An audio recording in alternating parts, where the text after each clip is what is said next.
All right, now we're going to get the battery bay explained, all 6 batteries here. So your batteries back here in the back are your chassis batteries for your engine. These green batteries are your new lithium upgrades. Okay, gotcha. Which these are your house batteries. Those are all 12 volt each? Yep. Okay. Yep. Back in here, where is it at? Back, hard to see, but there's a knob right here. That's a battery disconnect. Battery just, you turn it, rotate it? Yep, you rotate it, and that kills all the power to the unit. Okay, gotcha. For storing purposes. Oh, I was going to say, so that, why would you do that? Okay. So it doesn't drain these batteries. Okay. Next. So the lithium's, okay. I didn't know you were worried about it draining them, but I guess so. No, it's not. You don't really, it's not something you really worry about a whole lot, but if you do have something that a parasitic draw inside the unit that would pull power while it was stored. Like an example of what? Oh, let's see. There's lights are known to pull, just pull very little bit of power, but not enough to illuminate. So over time, that little bit of power it pulls will drain the batteries. If you're not plugged in or anything. Oh, watch out, sir. Get this out of your way here. All right. I was going to say, is there a trick to pushing this in and out? Yeah, we gotta, since we put these batteries in, we had to reroute cables and stuff, but we gotta tie up the cables, but. Okay, the cables are still in the way. Yeah, huh? but it shoves in, and then there's a rail that goes across the front, but them latches will latch over. Are those latches? Okay, gotcha. Yep, you just lift them up when you want to pull it out. All right, gotcha. All right, thank you. Okay, this is where our 3,000 watt inverter is, right? Yep, which is going to be set up top here. Okay. But you really don't have to worry about it. It's going to do its own thing. Right. Keep you happy. You have more fuses right here for a bunch of relays and stuff for everything that runs off this inverter. All right, if something stops working, you start troubleshooting to find the right fuse that blew, huh? Yep. Oh my gosh. You'll check down here and there's a whole lot more up inside. Okay, there's only a few hundred fuses, all right. So do they look different if they've gone bad? Do you physically pull it out? Yep. So how do you know which one it is and how to narrow it down? They probably will look blackened or something. So if you look inside here, you'll see that little arch in there. When these fuses blow, that arch it'll blow apart. Okay. Okay. So it'll be burnt in two. So that's what you're looking for. Yep. Okay. Easter egg hunt to find the right one, huh? Probably. It's not too bad. Well, does it say on that? Yep, it tells you what stuff is here. Okay. Right so turn, if left you know turn. what's going out, you can kind of. Yeah. Okay. Yep. All right. Just look on the outside of them. They'll all tell you a description of what fuse does what. Okay, I can do that. Good, that's your job. You do that up Okay, there. I'll do it. there's our inverter. And then up top here, you have an electric reel, which is controlled by your switch over here. Okay. Click it, and it'll run. And then when it kicks back like that, that's when it's relieving itself of pressure. Okay. So it'll free spin. That's about all the activity you got going on here. Okay. 50 amp, you run it through the hole in the bottom if you're at a campsite so you can close this door off. All right, now the exhaust pipe there looks like, you know, you go over speed bumps or whatever, that thing's gonna hit. Tell me, why is that thing so doggone low compared to the rest of the, but any tricks of the trade on that being so low? It looks pretty low now because the unit hasn't been started. And now we're gonna take a look at the water bay, right? Yep. So here in your water bay, you've got all your settings for your valves need to be set for what you're doing. So if you're dry camping, Yes. you'll have your settings, you'll have this down here looking just like that. So the way it's set now is dry camping. That is the only way to pull water out of your fresh tank. Okay. When you need to fill your fresh tank, you go to the power fill setting. Okay. So you'll turn this down, and that'll change valves behind here. So when you're hooked up to city water, that'll fill your fresh tank for you. Then when your fresh tank's full, you can come back and set it back to Dry camping. dry camping to pull out of your fresh tank, or you can set it to your city water connection and just run off city water and have a tank full of Just water. go straight in. Yeah. It goes. Yep. The fill of the tank is just actually using the city water. Yep. Okay, got it. If you ever winterize this, you have to winterize it through your city water connection. Okay.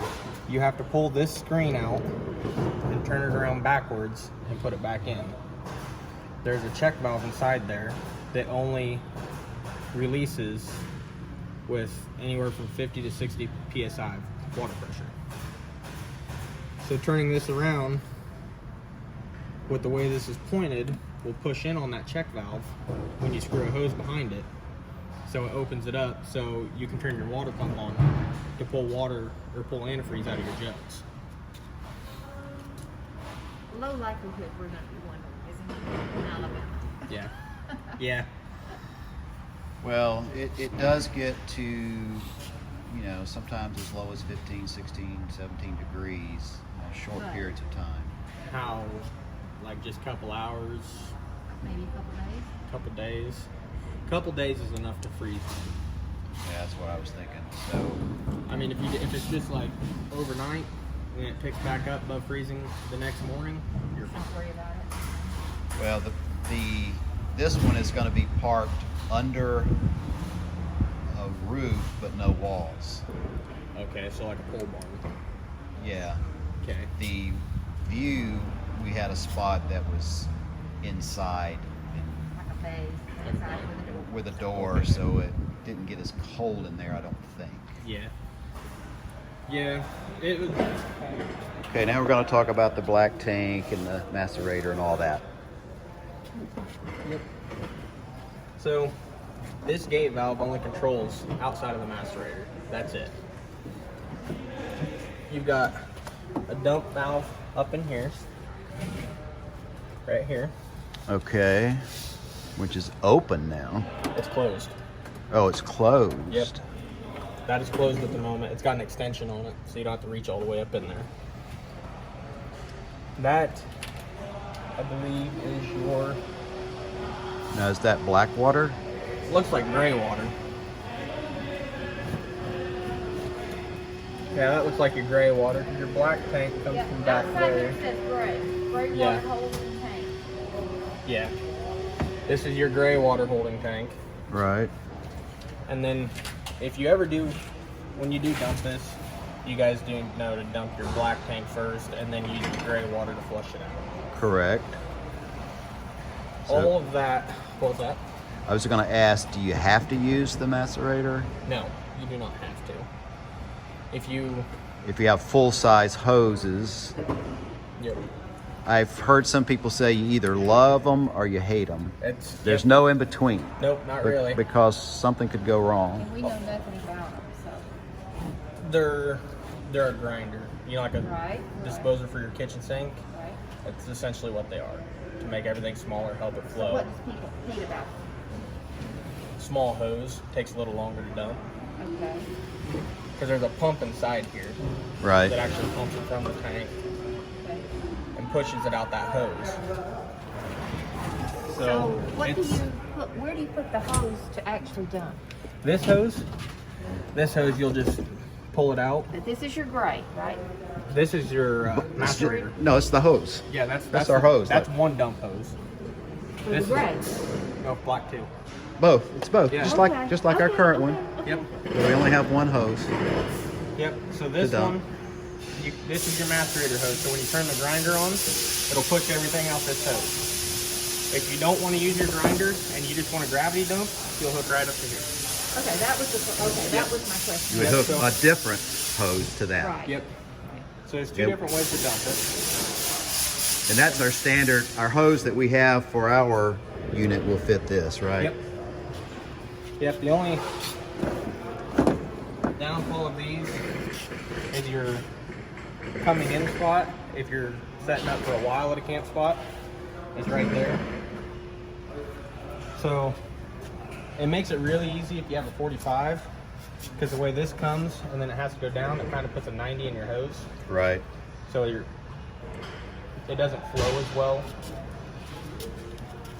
But I recommend putting the 45 on there just so it comes down and it goes down at an angle. Okay. To go out that port. You do have a black tank flush. Okay. Which has it's like a wand inside the black tank. So when you hook water up to it, it spins inside there and sprays to wash out the black tank to help clean it. If you are sitting in a camp spot, always let your black tank build up to at least a third before you dump it. Right. Otherwise your fluids will separate from your hards and then you're just going to make a mountain inside there and causes a headache. Right. You do have an outside shower, which your hose here. Okay. Just plugs in, and it's in. And when you're done with it, it's a quick disconnect on it. Okay. Your macerator pump switch is right here. Okay. Well, there's no power to it right now because we're doing electrical stuff, but there's a light switch here, and this is your pump switch. So that turns it on and that actually makes it pump. No, this is your freshwater pump. Oh. Turning that on will activate the macerator. Okay. Will turn the pump on and everything in the macerator and the grinder. It completely turns all this on down here. And then this is just one spot. You're outside here, so you don't have to walk all the way back up in the unit. Turn your water pump on. You can just turn it on from here, so you can use your outdoor shower. Oh, I got you. Yep. All right, so let's say we are using the macerator. Yep. We flip the switches to get the macerator on. We've got the smaller hose hooked into the dump station. We dump the black first. Yep. Turn the macerator off, then the gray will automatically come through the macerator hose to flush it out? Nope, you have to have the pump. You have to leave the macerator on to run the gray out too. Okay. Okay. If you don't use... But that button's going to make it start working. So you don't flip that until you got everything attached. Yep. Well, you can flip that before you have that attached because it will not drain until you open up the gate valves. Okay, which is that and that. This is just for your gravity dump. Your gray tank's up here, and I believe your black tank is on the other side, I believe. We have two black tanks. Yep, this lever switches from tank to tank. So we get the macerator going. If you're going that route, Yep. do it, then flip the switch and let the other one. Yep. Now we've never had a macerator before, but there'll probably be a little change in the tone of what's going on. Yeah. After it empties, and then we flip to the other. It'll go to more of a higher pitch tone. Okay, gotcha. Just tell me about those three. So when you open them up, these low point drains, they're going to drain the lines that are throughout the coach. Okay. That way you don't have any water setting inside on anything. So for sure, the winter time you do it. Yep, you open them up. But you might, if you're going to leave it empty for a month or so, even in the summer, you might want to drain them. Yeah, just so you don't get. Yeah, it's all clean water. It don't matter where you open them up. But you'll probably want to open up and drain them. That way you don't get that stale water smell. Correct. Okay, got it. Loves, truck stop, Pilot. All your diesel nowadays is all ultra low sulfur. Right now. Besides some of your farm fuel that you get, but you're not supposed to run farm fuel in these. So no lock on this. Nope.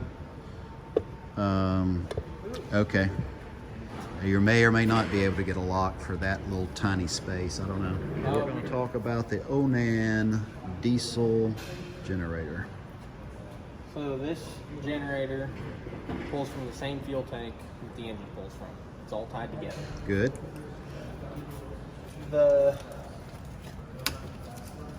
If you ever start this up and you have no power still to anything, come out here and check this breaker right here. Okay. That breaker trips very easy. You go down the road, you hit a big bump, you trip that breaker. It does not take much to trip these breakers.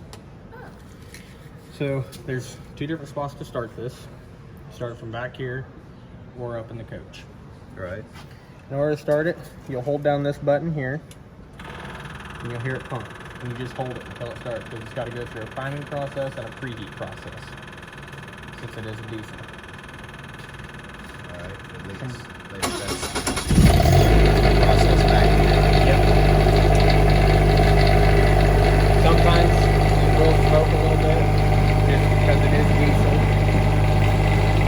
Then you just hit your stop button and it'll shut it right off. There's a manual inside the cab that will tell you how many hours you should go before you need to change the oil in it and stuff. Yeah, I'm taking it that there's no depth in there right now. Nope. This one That's doesn't why I take smell that. it on Here's the tankless water heater. So it's LP. Yep. It's pretty simple. This is a drain valve for it, which you can see it's got water in it because it's not winterized. Right. But if you ever have to drain what's ever in the pass-through, where your coil's at, where your water runs through, you just open this valve up right here, and it'll drain out the spout. Is there a checklist anywhere of all of these drains, and or we just got to remember all this? It's kind of something. It'll be a second nature after a while. Okay. Remember to drain this. Remember to drain that. Okay. Yeah. When you winterize 3 it, over there, 1 here so far. if you take it somewhere to winterize it, they should know where all this stuff is. Yeah, the only reason it would have to be drained is if it was being winterized, right? On the other side, looking at what, gray water again? Gray water and black tank. Okay, this is the other black tank. So when your macerator and everything's all set up, or your gravity dump, then you'll come over here, open this valve up, and to actually let it go. Yep. And then your other gray tank valve is right up above here. Okay. All right, so do the black first, then the black on the other side. Black, yep. Then come over here, do the gray, then go over there and do the gray. Yep. Or either I'm over here with the walkie-talkie. Are you ready? Yeah, let her rip. All right, 10-4. Yep. All right, and a light over there. Yep, you got a little light over here, which I don't know if we have 12-volt power. If he has it turned on. No, he doesn't, because the remote's never going to have a lock on it. Okay, no lock on the propane. Nope. Whoa, that is a big thing. Yep, your propane tank's here. Your on-off valve. It's right here. Okay. Just got to going down the road, keep it turned off. keep it turned off or So is there like a little button? How do you know which way's on and which way's off? turn it left to Okay, so it's open. just like opening up the Yep. water. Yep. Okay, unlike the one we got now, you just flip a switch. Oh, no. Oh, it's got the automatic valve. Must be. Okay. Yep. And your regulator's under here. Everything's full of propane right Yep. now. You got one gauge here. This your fill port. Right. We won't be messing with that. No. That tells us there too. It'll tell you inside too. Gotcha.